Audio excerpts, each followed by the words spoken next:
प्यारे बच्चों, good evening. The complete education point में आपका स्वागत है। तो आज हम लोग पढ़ेंगे इलेक्ट्रिसिटी के अंतर्गत कल से आगे के क्वेश्चन। लेकिन उससे पहले बता दें प्यारे बच्चों कि इंग्लिश पढ़ने के लिए आप लोग प्रतीक्षा एजुकेशन पॉइंट में देख सकते हैं। हमारा वो दूसरा चैनल है जिस पर हम इंग्लिश पढ़ाते हैं। तो इंग्लिश पढ़ने के लिए आप लोग द कंप्लीट एजुकेशन पॉइंट को सब्सक्राइब करिए और उसमें इंग्लिश पढ़िए। तो आगे आइए हम अगला क्वेश्चन देखें प्यारे बच्चों। एक विद्युत हीटर की सामर्थ्य 0.5 किलोवाट है, जिसे 20 मिनट तक उपयोग में लाया गया। उत्पन्न ऊष्मा का मान होगा। तो उत्पन्न ऊष्मा का मान ए दिया है 6 गुणे 10 के पावर 5 जूल, बी में दिया है 10 जूल, सी में दिया है 4 जूल और डी में दिया 2.5 गुणे 10 के पावर -5 जूल। तो यहाँ बता दें प्यारे बच्चों कि 6 गुणे 10 के पावर 5 जूल होगा। तो ऑप्शन ए सही होगा। ऑप्शन ए सही होगा। अगला क्वेश्चन है, दो चालक तार जिसके पदार्थ की लंबाई तथा व्यास समान है, किसी विद्युत परिपथ में पहले श्रेणी क्रम में और फिर पार्श्व क्रम में संयोजित किया जाता है। मतलब श्रेणी क्रम और समांतर क्रम की बात कर रहा है।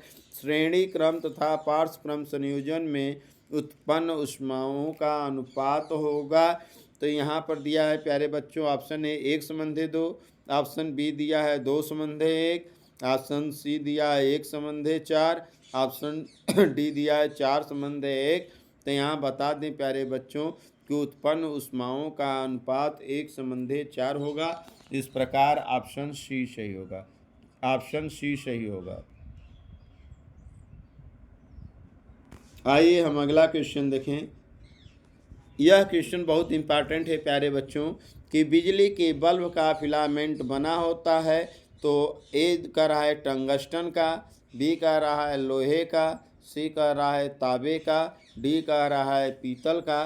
तो यहाँ बता दें प्यारे बच्चों कि बिजली के बल्ब का जो फिलामेंट होता है टंगस्टन का बना होता है, क्योंकि टंगस्टन का गलनांक बहुत उच्च होता है। आइए हम अगला देखें। हीटर का तार बना होता है, ये भी मोस्ट इम्पॉर्टेंट सवाल है प्यारे बच्चों, वेरी वेरी इम्पॉर्टेंट।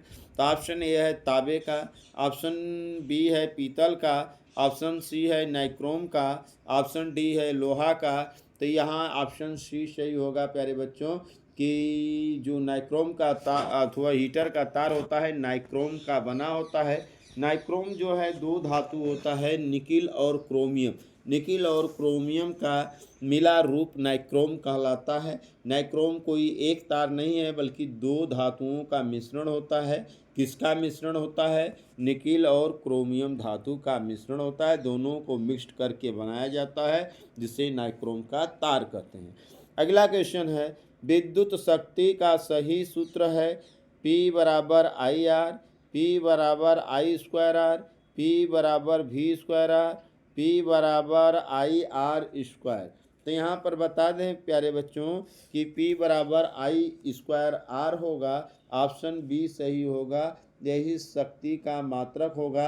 मेन इसका सूत्र होता है प्यारे बच्चों, वो सूत्र होता है शक्ति का P = V/I होता है, किंतु V = I.R होता है। तो इस प्रकार V का मान रख देंगे तो I²R हो जाएगा। तो इस अवस्था में P = I²R होगा, अतः ऑप्शन बी सही होगा। आइए हम देखते हैं अगला क्वेश्चन। अगला है, विद्युत शक्ति का मात्रक होता है तो वोल्ट होता है, वाट होता है, एम्पियर होता है, ओम होता है। तो विद्युत शक्ति का मात्रक जो होता है प्यारे बच्चों वाट होता है। ऑप्शन बी सही होगा। आइए देखते हैं नेक्स्ट क्वेश्चन। दो विद्युत बल्ब की सामर्थ्य क्रमशः 60 वाट तथा 100 वाट है। दोनों 220 वोल्ट पर कार्य करते हैं। तो इनके प्रतिरोधों का अनुपात होगा। तो ये बहुत इंटरेस्टिंग क्वेश्चन है प्यारे बच्चों। तो ए दिया है 5:3, बी दिया है 3/5, सी दिया है 9/11, सी दिया है 25/9। यहाँ बता दें ऑप्शन ए सही होगा प्यारे बच्चों। तो 5/3 होगा। और कैसे होगा? तो प्रतिरोध बराबर होता है प्यारे बच्चों, हम बता दें एक सूत्र होता है R1 अपान जब R2 करोगे तो आपको बता दें कि प्यारे बच्चों क्या हो जाएगा, तो v स्क्वायर बटे p होता है, v स्क्वायर बटे p, तो v1 स्क्वायर बटे v2 स्क्वायर बटे p1 बटे क्या हो जाएगा, p2 हो जाएगा। तो देखिए वोल्टेज सेम है तो हम क्या करेंगे, पावर पलट जाएगा, तो एक 60 वाट है, एक 100 वाट है, तो हो जाएगा प्यारे बच्चों, यहाँ से ध्यान दो, ये हो जाएगा 100/60 हो जाएगा। 20 से काट दो, 20 पच्चे 100, 20 तियाँ 60, इस प्रकार उत्तर 5/3 हो जाएगा, क्योंकि यह पावर का व्युत्क्रम अनुपाती होता है। अगला क्वेश्चन है, समान विद्युत शक्ति के ताप दीप्त बल्ब एवं हीटर में किसमें से अधिक प्रकाश होगा। हीटर में, बल्ब में, दोनों में बराबर होगा, दोनों में से किसी एक में अधिक हो सकता है। तो यहाँ बता दें प्यारे बच्चों कि समान विद्युत शक्ति के ताप दीप्त बल्ब और हीटर होगा, तो यहाँ पर आपको बताना है कि किसमें अधिक होगा।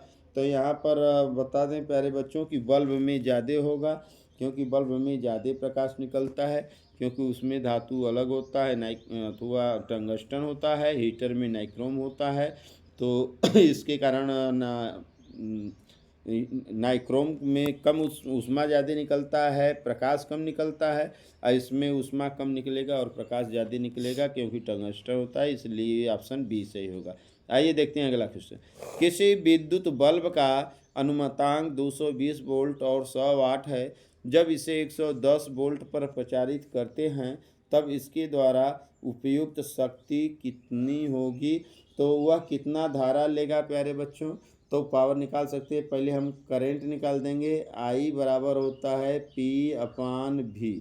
तो P कितना दिया है प्यारे बच्चों, 100, तो 100/220 कर देंगे, यह हो जाएगा 5/11।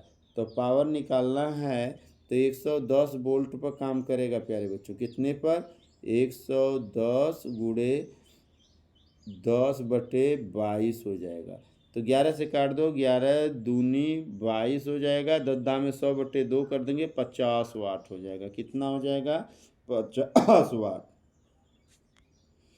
आइए हम नेक्स्ट देखते हैं। अत्यधिक उच्च प्रतिरोध वाला पदार्थ कहलाता है।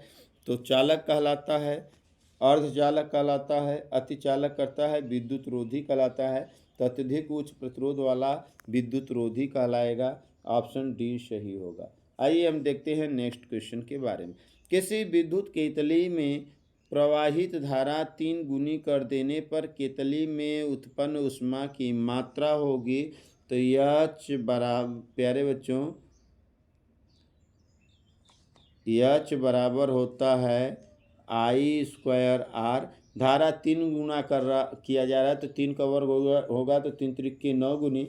तो पूछा रहा है उत्पन्न ऊष्मा की मात्रा हो जाएगी, कै गुनी हो जाएगी। तो ऑप्शन ए दिया है 4 गुनी, ऑप्शन बी दिया है 3 गुनी, ऑप्शन सी दिया है 9 गुनी, ऑप्शन सी डी दिया 12 गुनी। तो यहाँ बता दे भाई 3 गुनी धारा करा तो 3 त्रिक 9 गुनी ऊष्मा हो जाएगी, तो ऑप्शन सी सही होगा। आइए हम देखते हैं नेक्स्ट क्वेश्चन के बारे में। अगला क्वेश्चन, ओम का नियम के अनुसार विभवांतर एवं धारा के बीच ग्राफ होता है। ऑप्शन ए कह रहा है सरल रेखा, ऑप्शन बी कह रहा है वृत्त, ऑप्शन सी कह रहा है अर्धवृत्त, ऑप्शन डी कह रहा है लगातार दिशा बदलती रेखा। तो यहाँ पर बता दें प्यारे बच्चों कि जो ग्राफ होगा वह एक सरल रेखा होगा। तो ओम का नियम का जो ग्राफ होता है एक सरल रेखा होता है। आइए हम देखते हैं नेक्स्ट क्वेश्चन के बारे में। आपकी घर की टीवी में एक LED इंडिकेटर लगा है जो 0.75 वोल्ट और 100 मिली एम्पियर पर कार्य करता है। इसकी शक्ति क्या होगी प्यारे बच्चों। तो यहाँ पर आपको बता दें तो 100 का गुणा कर दो 75 में, 75 मिली वाट होगा। तो ऑप्शन ए सही होना चाहिए प्यारे बच्चों, 75 मिली वाट होगा, ऑप्शन ए सही होगा। अर्थात ऑप्शन बी भी गलत होगा, ऑप्शन सी भी गलत होगा, ऑप्शन डी भी गलत होगा। आइए हम देखते हैं अगला सवाल। 1.5 वोल्ट विद्युत वाहक बल के सेल का आंतरिक प्रतिरोध 3 ओम है। सेल द्वारा प्राप्त धारा का अधिकतम मान होगा। तो देखिए प्यारे बच्चों, V बराबर आई आर से आई कितना होगा, 3 का भाग देंगे 0.5 एम्पियर आ जाएगा। ऑप्शन बी सही होगा। ऑप्शन ए दिया है 1.5 एम्पियर, ऑप्शन बी दिया है 0.5 एम्पियर, ऑप्शन सी दिया है 3 एम्पियर, ऑप्शन डी दिया है 3 मिली एम्पियर। तो यहाँ ऑप्शन बी सही होगा प्यारे बच्चों, 0.5 एम्पियर। आइए देखते हैं नेक्स्ट क्वेश्चन। किसी मकान में 200 वोल्ट पर विद्युत आपूर्ति की जाती है। मकान में 100 ओम और 200 ओम के दो प्रतिरोध बल्ब प्रतिदिन 1 घंटा प्रयोग में आते हैं। प्रतिदिन विद्युत की खपत होगी। तो विद्युत की आपकी खपत निकालना है प्यारे बच्चों। तो यहाँ पर दिया है कितना होगा, 60 वाट घंटा होगा, 600 वाट घंटा होगा, 300 वाट घंटा होगा, 900 वाट घंटा होगा। तो सबसे पहले हम इसका पावर निकाल लेंगे प्यारे बच्चों। तो पावर कैसे निकालोगे, तो इनका कुल धारा कितना लिखे निकाल लेंगे। धारा निकालने पर हल करेंगे तो ऑप्शन ए दिया है 60 वाट घंटा, ऑप्शन बी दिया है 600 वाट घंटा, ऑप्शन सी दिया है 300 वाट घंटा, ऑप्शन डी दिया है 900 वाट घंटा। तो यहाँ पर होगा प्यारे बच्चों 600 वाट घंटा। ऑप्शन बी सही होगा। क्या होगा, ऑप्शन बी सही होगा। अगला सवाल आइए देखते हैं। कह रहा है किसी विद्युत परिपथ में 2 ओम चारों ओर 6 ओम के 3 प्रतिरोध श्रेणी क्रम में जुड़े हैं। परिपथ में 2 एम्पीयर की धारा प्रवाहित हो रही है। प्रत्येक प्रतिरोध के सिरों के बीच विभवांतर होगा। तो पहले बात समझ लो प्यारे बच्चों कि कह रहा है किसी विद्युत परिपथ में 2 ओम चारों ओर 6 ओम के 3 और ओम के 3 प्रतिरोध श्रेणी क्रम में जुड़े हैं। परिपथ में प्रत्येक प्रतिरोध के सिरों पर उत्पन्न विभवांतर होगा। चूँकि श्रेणी क्रम में है प्यारे बच्चों, तो धारा कितना एम्पियर बह रहा है, 2 एम्पियर का। तो पहले कितने का होगा प्यारे बच्चों, तो यहाँ पर नोट करिए 4 वोल्ट 8 वोल्ट और 12 वोल्ट होगा। 4 वोल्ट 8 वोल्ट और 12 वोल्ट। ऑप्शन ए सही होगा प्यारे बच्चों। तो जिस प्रकार से प्रतिरोध है, पहला 2 ओम का है तो उससे हो जाएगा 2 दूनी 4 हो जाएगा, 6 है तो 6 दूना 12 होगा। तो इस प्रकार से सबका निकाल लेंगे। आइए हम देखते हैं नेक्स्ट क्वेश्चन। किसी विद्युत चालक का प्रतिरोध निम्नलिखित में से किस बात पर निर्भर नहीं करता है। चालक की लंबाई पर बिल्कुल निर्भर करता है प्रतिरोध, चालक के पदार्थ के घनत्व पर, चालक के अनुप्रस्थ काट क्षेत्रफल पर, चालक के आकार पर। तो इसमें आपका उत्तर हो जाएगा प्यारे बच्चों, चालक के आकार पर। किस पर निर्भर नहीं करता है, चालक के आकार पर। तो इसका मतलब होता है कि चालक के लंबाई पर निर्भर करेगा, 3 ऊपर निर्भर करेगा, लास्ट पर निर्भर नहीं। कब 4 विद्युत चालकों का समायोजन बनाने पर उनकी परिणामी प्रतिरोध न्यूनतम होगा। सभी को समांतर क्रम में जोड़ा जाए, सभी को श्रेणी क्रम में जोड़ा जाए, 1 को श्रेणी क्रम में तथा 3 को समांतर क्रम में, 2 को श्रेणी क्रम तथा 2 को समांतर क्रम में। तो यहाँ होगा सबसे न्यूनतम प्रतिरोध प्राप्त करने के लिए सभी को, मतलब चारों को किस क्रम में जोड़ना चाहिए, समांतर क्रम में। इस प्रकार ऑप्शन ए सही होगा प्यारे बच्चों। तो हो गया।